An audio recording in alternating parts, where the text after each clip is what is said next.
ఒక్కసారి కొమ్మూరి గోల్డ్ కి కాల్ చేయండి. తాకట్లో ఉన్న మీ బంగారాన్ని విడిపించి మార్కెట్ ప్రైస్ కి వాళ్ళు కొనుక్కుని మిగతా డబ్బులు మీకు ఇచ్చేస్తారు. హాయ్ హలో నమస్తే, వెల్కమ్ టు మనం టీవీ. నేను మీ చార్మి. రోజు రోజుకి బస్ యాక్సిడెంట్లు ఎక్కువ అవుతున్నాయి. ప్రైవేట్ ఏజెన్సీస్కి సంబంధించి కూడా ఈ బస్ యాక్సిడెంట్స్ ఎక్కువ అవుతున్నాయి. ఈరోజు మార్నింగ్ 2:30కు కర్ణాటక దగ్గర ఓ ఇన్సిడెంట్ జరిగింది. ఈ బస్సు ప్రమాదంలో 17 మంది అక్కడికక్కడే సజీవ దహనం అయిపోయారు. ఈ సంఖ్య పెరిగే అవకాశం కూడా ఉంది అని చెప్పేసి అయితే మనకైతే తెలుస్తోంది. అయితే దీనికి సంబంధించి హైదరాబాద్ నుంచి బెంగళూరు వెళ్తున్న ఓ ప్రైవేటు బస్సు సడన్గా ఒక ఏరియా దగ్గరికి వెళ్ళిన తర్వాత, ఆ ఏరియా ఏంటి అంటే చిత్రదుర్గ అనే ఏరియాలో అక్కడి వరకు వెళ్ళిన తర్వాత ఎదురుగా వస్తున్న ఒక లారీని ఢీ కొట్టి ఆ డీజిల్ ట్యాంక్ దగ్గరనే లారీ ఢీ కొట్టడంతో అక్కడికక్కడే మంటలు చెలరేగిపోయాయి. 2:30 గంటల సమయం. అందరూ గాఢ నిద్రలో ఉన్నారు. నిజానికి బస్సులో నుంచి బయటకు రావడానికి 1% ఛాన్స్ కూడా లేదు. ఆ ఎమర్జెన్సీ ఎగ్జిట్లు ఇవేవైతే ఉన్నాయో వాటిలో నుంచి బయటకి రావడానికి 32 మందిలో ఎంతో మంది ట్రై చేసినప్పటికీ 17 మంది ఎవరైతే బ్యాక్ సీట్స్లలో ఉంటారో వాళ్ళల్లో మ్యాక్స్ ఆఫ్ ద మెంబర్స్ అక్కడే చిక్కుకున్నారు. అయితే దీనికి సంబంధించి ఎన్నో పేర్లు కూడా బయటకు వస్తున్నాయి. మరి ఆ పేర్లకి సంబంధించి కూడా మనం మాట్లాడుకుందాం.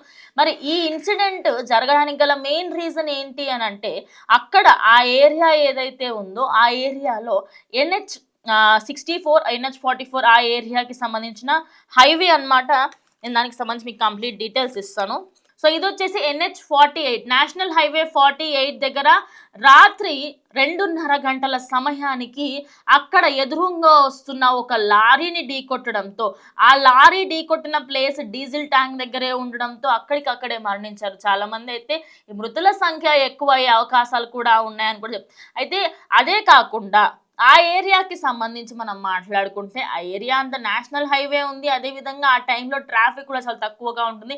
ఓవర్ స్పీడింగ్తో వచ్చిన డ్రైవర్, అదేవిధంగా మంచు, ఈ ఈ ఎండాకాలము నార్మల్ టైంలో అంటే ఏం కాదు, కానీ మనకి చలికాలంలో ఈ చలి తీవ్రత ఎక్కువగా ఉండడం, అదేవిధంగా మంచు కమ్ముకొని ఉండడంతో ఆ పొగ మంచులో ఎదుట ఎవరు వస్తున్నారు ఏంటి అనేది చాలా మట్టుకి డ్రైవర్స్కి కనిపించట్లేదు. ఇంకా దారుణం ఏంటి అంటే 2 కథనాలు వస్తున్నాయి. అదేమిటి అంటే బస్సు డ్రైవర్తో పాటు ఆ డ్రైవర్ కూడా ఆ యాక్సిడెంట్లో చనిపోయారు అని ఒక వార్త బయటకు వస్తుంది. కానీ నిజానికి ఆ డ్రైవరు, ఆయనతో పాటు ఇంకొక కో డ్రైవర్ కానీ ఒక కండక్టర్ కానీ ఉంటారు కదా, వాళ్ళిద్దరూ ఒకేసారి అక్కడ నుంచి వెళ్ళిపోవడం జరిగిందనమాట. వాళ్ళిద్దరూ కనీసం ఆ యాక్సిడెంట్ ఎలా అయింది ఏంటి అసలు ఏది పట్టించుకోకుండా 32 మంది ప్రాణాలను గాల్లోనే వదిలేసి నాకెందుకు అని చెప్పేసి అక్కడ నుంచి పరారైపోవడం జరిగింది. దగ్గరలో ఉన్న సిబ్బంది తొందరగా అప్రమత్తం అవ్వడంతో ఆ కొద్ది మంది కూడా బతికినట్టుగా అయితే తెలుస్తోంది. ప్రజెంట్ దీనిపైన అటు కర్ణాటక గవర్నమెంట్, అదేవిధంగా కర్ణాటక చీఫ్ మినిస్టర్, అదేవిధంగా డిప్యూటీ చీఫ్ మినిస్టర్ కూడా మాట్లాడడం జరిగింది. అది ఏంటనేది కూడా చూద్దాం. అదేవిధంగా ప్రైమ్ మినిస్టర్ కూడా మాట్లాడడం జరిగింది. Shocked by the news of the accident, Karnataka deputy CM says extend condolence to the families and those the lost lives. ఎవరెవరైతే ప్రాణాలు కోల్పోయారో వాళ్ళకి, అదేవిధంగా ఇప్పుడు ఎవరెవరికైతే గాయాలయ్యాయో వాళ్ళందరికీ కూడా నేను సంతాపం వ్యక్తం చేస్తున్నాను అంటూ కర్ణాటకకి సంబంధించిన డిప్యూటీ సీఎం డికే శివకుమార్ చెప్పడం జరిగింది. దాని తర్వాత బీజేపీ నుంచి ఇంకొక వ్యక్తి కూడా, కర్ణాటక బీజేపీ ప్రెసిడెంట్ విజేంద్ర ఈయన కూడా ఒక మాట చెప్పడం జరిగింది.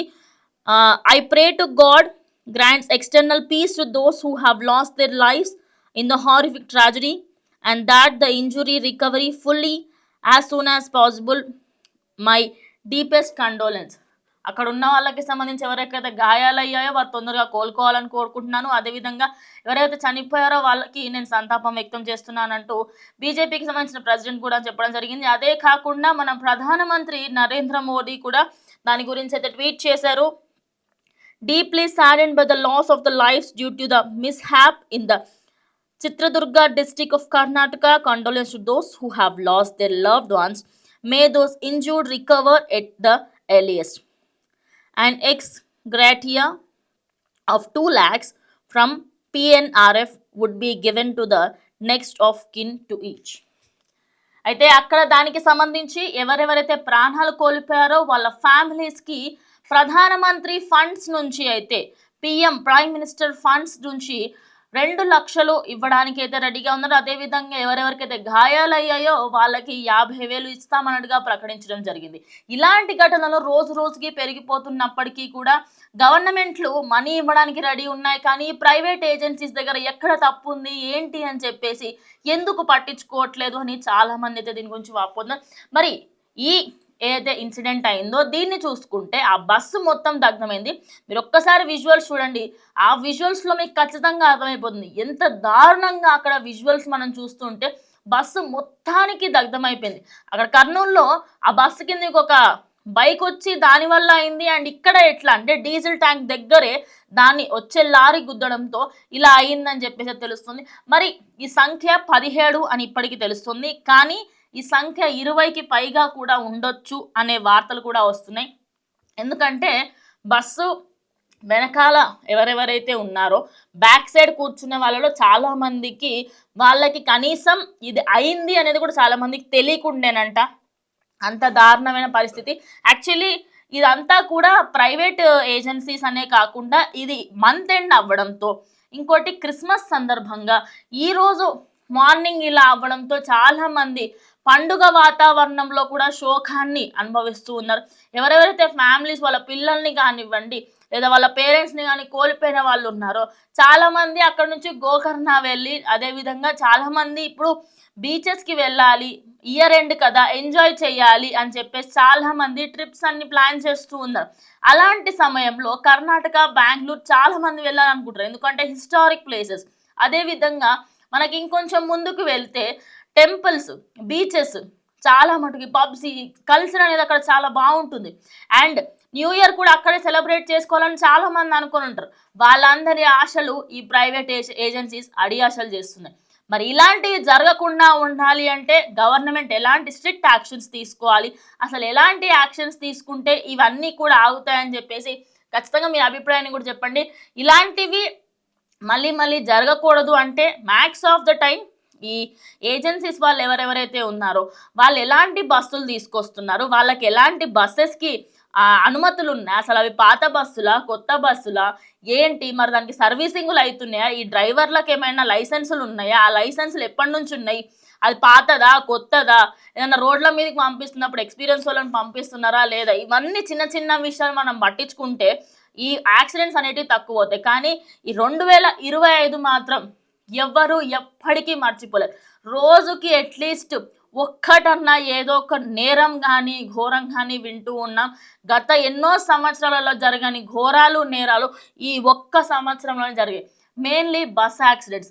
అసలు బస్ యాక్సిడెంట్స్ ఇన్ని ఒక దగ్గర జరుగుతాయి ఒక సంవత్సరంలో అని చెప్పేసి ఎవ్వరూ ఊహించి ఉండరు. ఇన్ని యాక్సిడెంట్స్ అవ్వడంతో ప్రతి ఒక్కరూ కూడా ఇయర్ ఎండ్ అయ్యేలో కనీసం బ్రతుకుంటామా అన్న డౌట్తో ఉన్నారు. ఇంకా 5-6 రోజులలో ఇయర్ ఎండ్ అయిపోతుంది, కానీ ఇప్పటికీ కూడా అందరూ ప్రాణాలు గుప్పెట్లో పెట్టుకొని ఉన్నారు.